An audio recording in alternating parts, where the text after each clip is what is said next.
से जानते हैं कि Buddha Purnima the journey from Siddhartha to enlightenment. Buddha Purnima Siddhartha से बुद्धत्व तक की यात्रा। इस कहानी को सुनने से पहले आपने अगर इस चैनल को लाइक नहीं किया है तो लाइक कर दीजिए। चलिए अब कहानी की तरफ चल। एक बार की बात है, बुद्ध पूर्णिमा, जन्म, संबोधि और निर्वाण बुद्ध के जीवन की ये तीन महत्वपूर्ण घटनाएं वैशाख पूर्णिमा के दिन हुई। ये सिद्धार्थ के बुद्धत्व तक की यात्रा है जिसमें उन्होंने जन कल्याण के लिए महानिर्वाण को भी त्याग दिया। बुद्ध पूर्णिमा, जन्म, संबोधि और निर्वाण बुद्ध के जीवन की ये तीन महत्वपूर्ण घटनाएं वैशाख पूर्णिमा के दिन हुई। ये सिद्धार्थ के बुद्धत्व तक की यात्रा है जिसमें उन्होंने जन कल्याण के लिए महानिर्वाण को भी त्याग दिया। बुद्ध का हृदय करुणाशील था, जैसे उनके हृदय में करुणा का सागर हिलोरे ले रहा हो।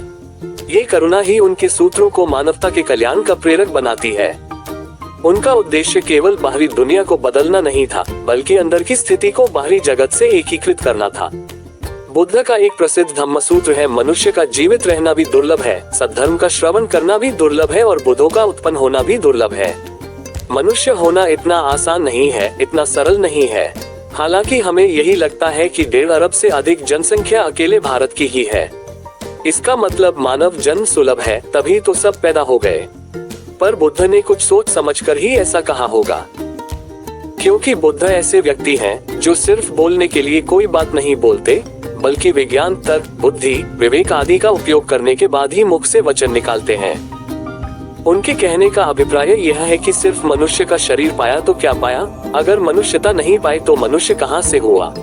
मनुष्य शरीर कीमती है, निश्चित ही कीमती है, लेकिन मनुष्य का शरीर मिल गया, अब और कुछ नहीं चाहिए, ऐसा नहीं है।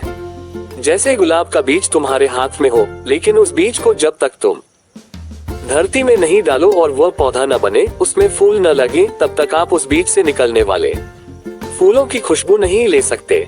तुम खाली बीज को सूंघो तो क्या खुशबू आएगी।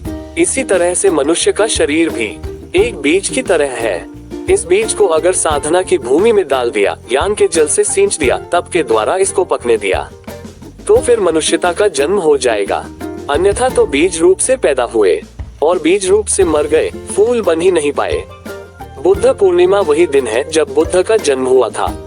एक बड़ी अद्भुत बात है कि पूर्णमासी के दिन बुद्ध का जन्म हुआ और पूर्णमासी के ही दिन इनको संबोधि भी प्राप्त हुई। फिर इसी पूर्णमासी पर ही इनका निर्वाण भी हुआ। यह एक बड़ी विलक्षण बात है कि जिस दिन जन्म हुआ उसी दिन ज्ञान भी और पूर्णमासी को ही निर्वाण को प्राप्त हुए। मेरी दृष्टि में बुद्ध पूर्णिमा का दिन बहुत विशेष है। भले ही बुद्ध आज हमारे बीच नहीं है, भले ही तथागत शरीर से श्वास लेते हुए, चलते फिरते हुए दिखते नहीं है, 2500 वर्षों का अंतर पड़ गया है। 2500 साल पहले बुद्ध चले गए, विदा हो गए, लेकिन इसके बावजूद आज के दिन बुद्धत्व की ऊर्जा का विस्फोट और वितरण अब भी होता है।